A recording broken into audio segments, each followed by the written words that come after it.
आता त्याला आणलं ना सांगायचं हाय.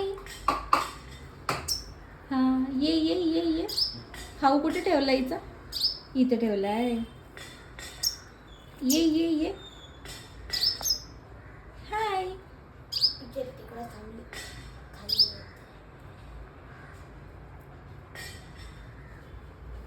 बिचारीचा पंख फ्रॅक्चर झाले पप्पांनी सांगितलं. खुश आहे ती आपल्याकडे. मध ठेवलंय ना हिने तिच्यासाठी. नाही ते काय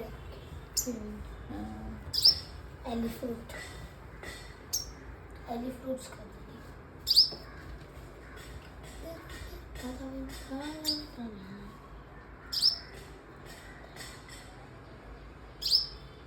तिचा पंख पाहायचा तिकडे अडकलेला. ओके